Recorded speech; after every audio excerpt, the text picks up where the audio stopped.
The Hosdurga-Holalkere man-eater. Dear friends, this is the story of a man-eating tiger, the Hosdurga-Holalkere man-eater, who was an infamous Bengal tiger that terrorized the villages of Hosdurga and Holalkere in the Indian state of Karnataka in the early 1940s. It was responsible for the deaths of at least 12 people, and its reign of terror lasted for several years before it was finally hunted down and killed by Kenneth Anderson. Anderson recounts the cat and mouse game that ensued in the hunt for the Hosdurga-Holalkere man-eating tiger along with his friend Matt. Whilst sitting over human remains atop a large cluster of boulders, Anderson sits with his back to a sheer drop of 12 foot and as such believes himself safe from an attack from the rear, but unexpectedly that is where the man-eater decides to attack. The Hosdurga-Holalkere man-eater Holalkere is the second largest town in the district of Chitradurga, which itself is the northernmost district of the native state of Mysore and borders on the neighbouring division of Bellary in the province of Madras towards the northeast, and on the province of Bombay to the northwest. It has long been the centre of sporadic instances of man-eating by tigers, and there is good evidence to believe that the locality is the habitat of tigers which have inherited a taste for human flesh. About 10 years ago several instances of human kills were reported in this area, which was thrown open, by advertisement in the Mysore Gazette, to the free shooting of tigers without the requirement of a big game license. At that time there was a very sporting couple in Bangalore, Angus McTavish and his wife, who were keen on killing a tiger, particularly a man-eater, and suggested to me that we make a party of 3 and spend some 4 weeks in the attempt.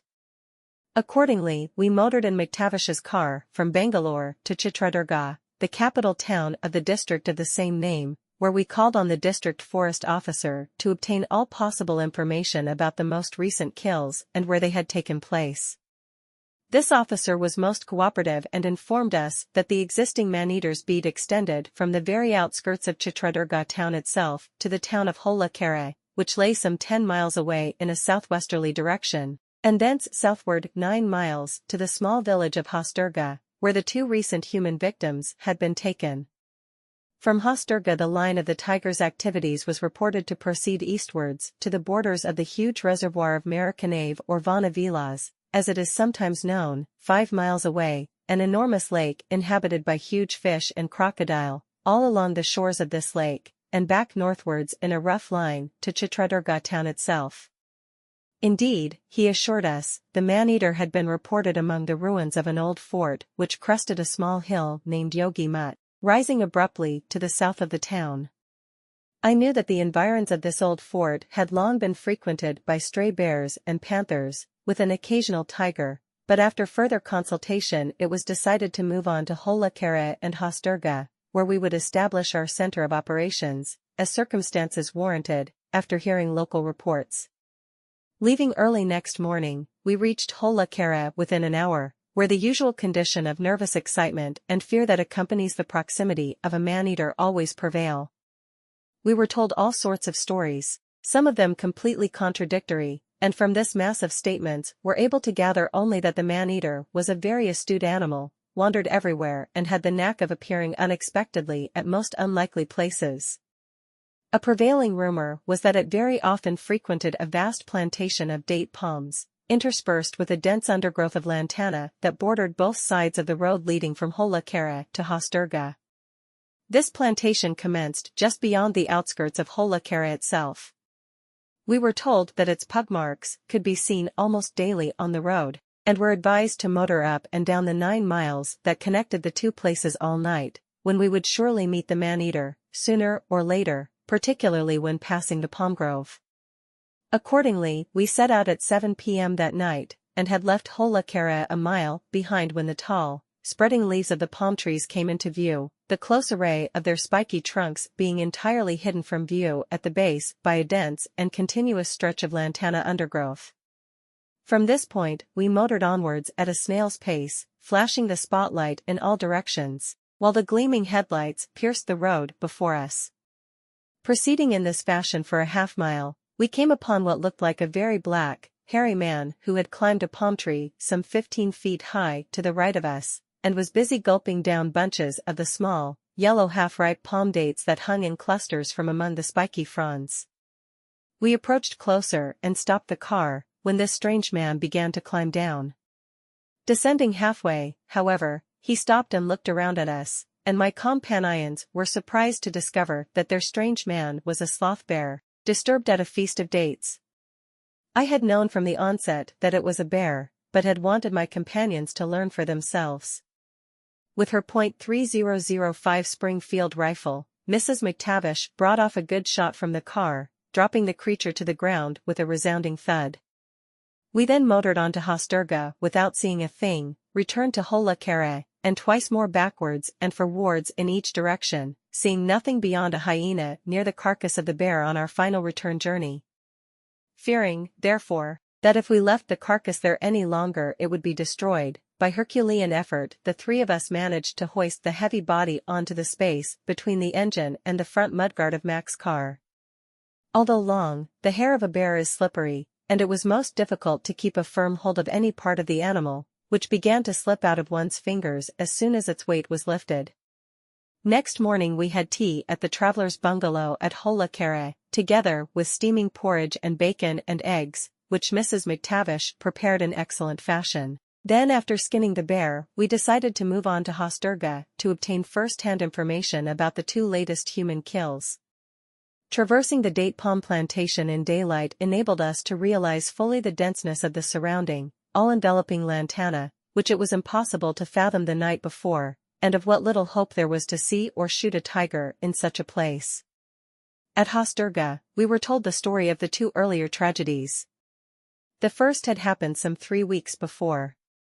A girl aged 11 years, and incidentally a distant relation of the Amildar of the Taluk, was living with her parents in a house on the outskirts of the village. At 8 p.m. she had gone outside, probably to answer a call of nature, and had never been seen again, nor had any cry or sound, explain her fate, been heard. Anxious about her failure to return, her parents followed with a lantern, but nothing was seen of her, nor were any marks evident on the hard ground. Becoming increasingly alarmed, they aroused the village, and in about 2 hours a party of some 50 persons, armed with lanterns, staves, hatchets and muzzle-loading guns, went forth to search for the girl. Nothing could they find, however, in the darkness that night. Next day further efforts were made, and a few fragments of tattered underwear were found entangled among thorns a half-mile away. Nothing was ever found of the remains of that little girl. The second kill had occurred 12 days ago, in the following fashion. The reservoir of Maricanave lay some 5 miles away to the east. About halfway to its shore, and crossing the track that led there, was a tiny brook that formed, close to the trackside, a small but fairly deep pool. This pool was used by 2 brothers of the village, who were professional dobies or washermen, as a convenient place in which to wash clothes. They possessed 3 donkeys, which were used for conveying the washing to and from the pool. That evening they had finished their task at about 5 p.m., loaded the donkeys and were returning homewards. These animals, being their only stock in trade, so to say, were taken particular care of, one brother walking in advance followed by the 3 donkeys in line, and the other brother bringing up the rear. They were a mile from Hosdurga when a tiger leapt from concealment, seized the leading man and disappeared with him before he could utter a sound. His brother in the rear, seeing what had happened, lost his head and bolted back towards the pool which they had just left. When 8 p.m. came and neither the donkeys nor the brothers had turned up at Hosdurga, the 2 wives became alarmed and spread agitation throughout the village.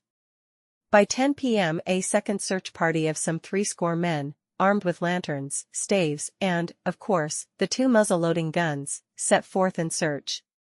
In due course, they came upon one of the 3 missing donkeys, complacently sitting in the middle of the track, the bundle of washing still tied to its back. Farther on, a furlong short of the pool, they came upon the man who had turned tail and fled. He had fainted with terror at finding himself alone in the jungle after seeing what had happened to his brother, and was in a state of collapse. He frothed at the mouth and his eyes were turned upwards. It was nearly an hour before he was in a condition to whisper hoarsely the terrifying news. Together with him, the party then returned to the spot where the attack had taken place, when a half-hearted attempt was made to search for the missing man. Naturally, it proved unsuccessful and it was decided to return next day. Accordingly, daylight found the party back again, when extensive search revealed bits of tattered clothing, a blood trail, and finally the remains of the unfortunate man, which had been 3/4 eaten during the night. All that was left was his head, 2 arms, 1 whole leg and just the remaining foot, which were duly gathered together and brought back to Hosdurga for cremation. Contentedly grazing a furlong from the track were the 2 remaining pack donkeys. An additional piece of news was now offered, in that 4 days ago a bullock cart, with a double yoke of oxen, proceeding to Holalkere, had been attacked by a tiger 3 miles from Hosdurga at about 3 p.m. In this instance, the driver had jumped out of the cart and escaped, returning by a circuitous route through the forest to the village. A party had gone out next morning to find the cart, with 1 bull still yoked to it, standing by the roadside. Hardly 50 yards away lay what was left of the other bull, which the tiger had killed, wrenched free of the yoke, carried this distance and then eaten in full view of its unfortunate companion. Along with all this news we were also told that a rival party of 2 huntsmen were in occupation of the small 1-room traveller's bungalow of which the village of Hosdurga boasted, having arrived by car some 5 days earlier. This indeed cramped our style, as it would not be cricket to commence attempts at shooting the man-eater when the other sportsmen had preceded us. Further, in keeping with the good old adage of too many cooks spoil the broth, too many huntsmen generally achieve nothing beyond frighten ing oif their quarry, that is, if they do not in the meantime accidentally shoot each other. It was nearing 10 o'clock by the time we had gathered all this information, and we were just debating the advisability of returning to Holalkere, when the 2 sportsmen in question turned up. They were both youngsters, and although inexperienced, were exceedingly keen on the game. Introducing themselves, they repeated all the news we had already heard, and added that they had tied out a buffalo bait for the last 2 nights in the vicinity of where the washerman had been eaten. Nothing had happened during the first night and their party of coolies had gone out that morning to ascertain how the bait had fared the previous night. We wished these gentlemen the best of luck, and told them we would return to Holalkere so as not to be in their way. They would not hear of the idea, however, considered our action to be a personal affront and begged us to join them in the bungalow till the next morning, when, they stated, they were due to return to Bellary, where they had come from. In the midst of all this friendly talk, their party of coolies arrived to announce that the bait had been killed and half-eaten the night before. Those 2 boys were the acme of hospitality and offered us the chance of sitting over their bait. Needless to say, of course, we would not consent to this. After a combined lunch, we set out with them to see the kill and render any possible assistance. We found the boys had chosen rather unwisely in tying their bait in a region scattered with boulders. Moreover, they had not secured the animal properly, with the result that the tiger had broken the tethering rope and dragged its victim partly behind a rock, and completely out of view of the tree in which they had intended to construct their machan. To the spot where the kill had been dragged were 2 possible lines of approach by the man-eater, if in fact it was a man-eater that had killed the bait, the first being from the direction of the track where the Dobie asterisk had been killed, and the other from a hillock lying a 1/4 mile away, approximately southeast of the kill. 2 separate boulders, among the many that lay around, were so positioned as to command each a view of these possible lines of approach, as well as of the kill and of each other. The 2 sportsmen therefore elected to sit, one behind each of these boulders. I ventured to suggest that, as the adversary they were dealing with might also turn out to be the man-eater, it would be safer if they sat on top of the boulders behind a concealing wall of thorns. They did not agree to this, however, and decided to sit on the ground with their backs to the boulders. Roughly sheltering them behind a few cut thorny bushes, we left these doughty lads by 4 p.m. to return to the bungalow. I was anxious about their welfare and would have liked to linger within calling distance, to render help if necessary, but finally decided that my presence might frighten the tiger off, and my motive be misunderstood. Little did we know that afternoon, that our hearty good wishes for a lucky night were the last words that any of our party would utter to one of those fine boys. We spent the evening in the bungalow, drinking tea, smoking and chatting, while interviewing as many villagers as possible to gain additional information. A strong wind was blowing from the southwest, so that it would be impossible to hear any rifle shot fired by the two lads, who were over a mile away. We had an early dinner, and McTavish and his wife then turned in. I decided, however, to sit on the veranda and listen to any jungle sounds I might possibly hear. It was nearing 1 o'clock, the village had been silent for the past hour and I was thinking of going to bed, when I heard a peculiar noise, which I soon recognized as running, stumbling footsteps in the distance. Realizing that my intuitive fear of impending trouble, experienced so strongly earlier that evening, had not misled me, I hastily grabbed my rifle and torch and ran out to meet the runner. It turned out to be Ince, the elder of the two sportsmen. His clothes were tattered, he was lathered in sweat and staggered like a drunken man, looking behind him continually as he stumbled forward. Supporting him by the shoulder, I asked what had become of his companion. The poor boy was so exhausted that he could hardly speak, but he finally gasped out the awful words, "Tiger got him, carried him off, ooh.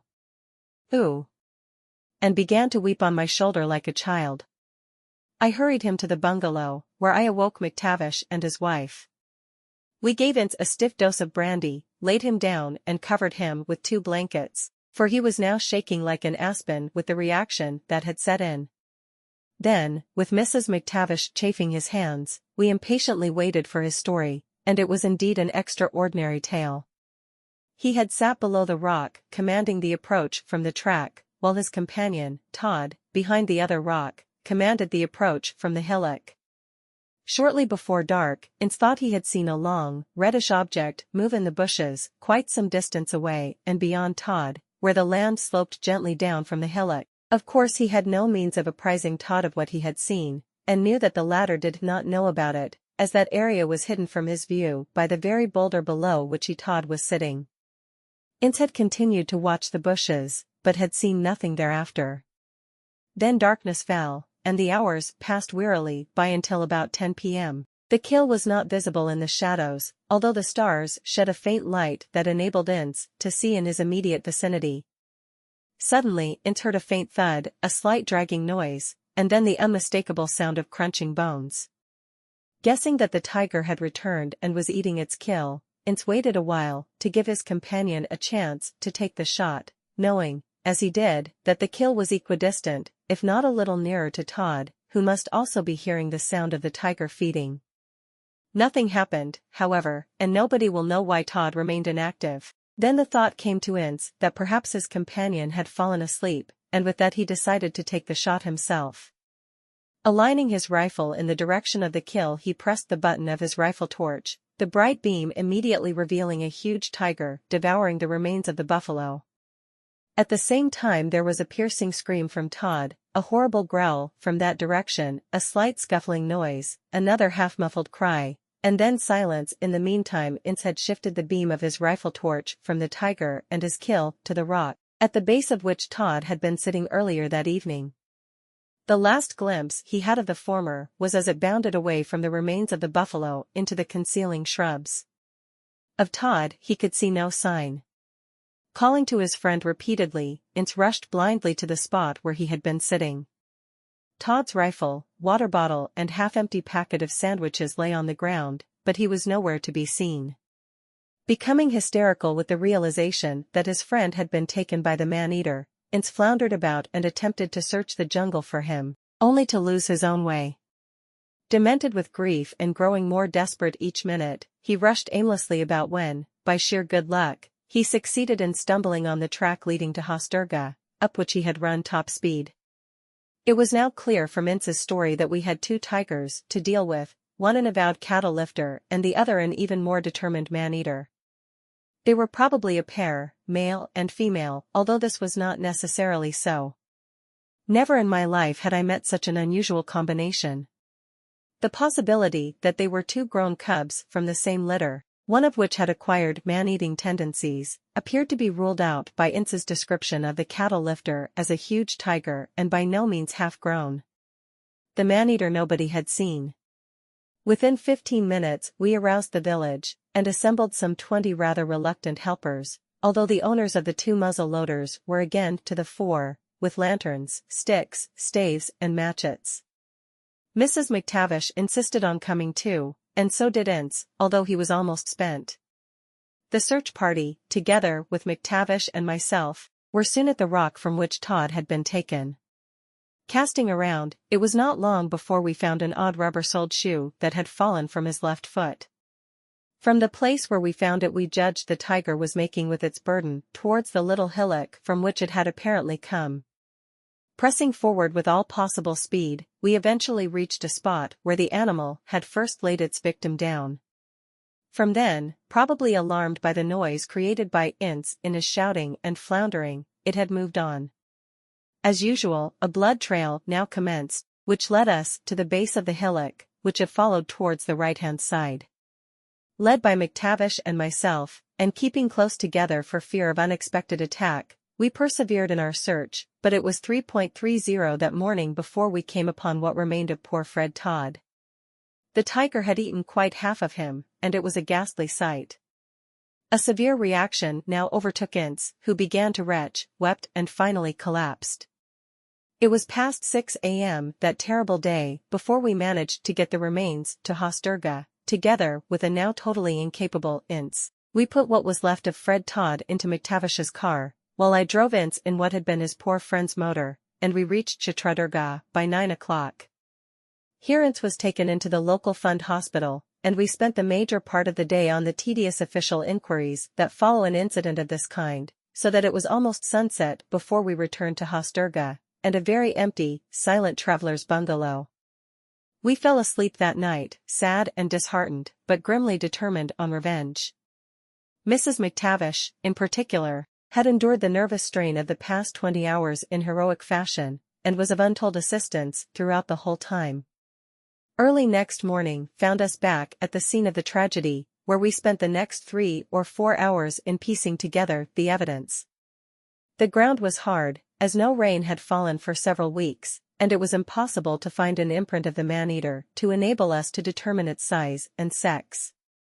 Ince's description of the cattle killer led us to think it was a male. The man-eater was therefore, in all probability, a female, although, as I have said earlier, this was not necessarily so.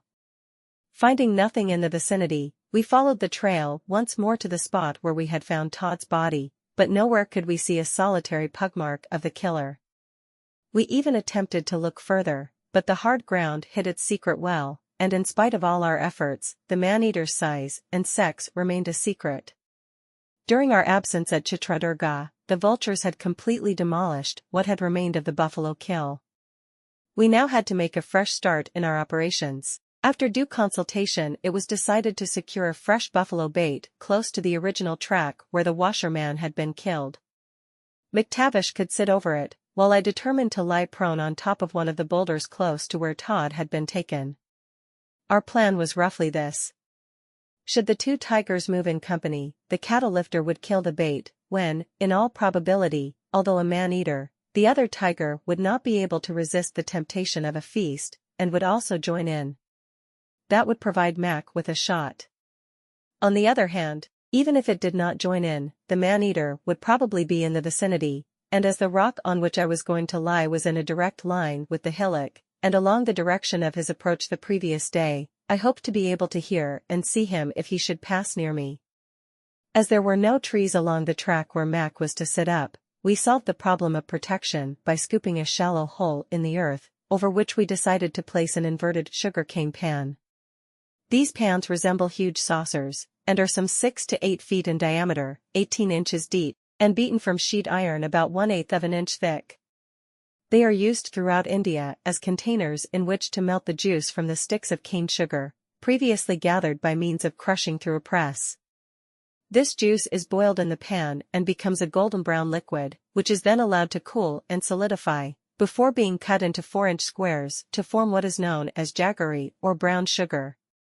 Jaggery is the only form of sugar used in southern Indian villages, white sugar being unknown, and practically every village in any fertile area possesses its own cane sugar plantations, with accompanying sugarcane pans. We had already seen a few of them in Hosdurga.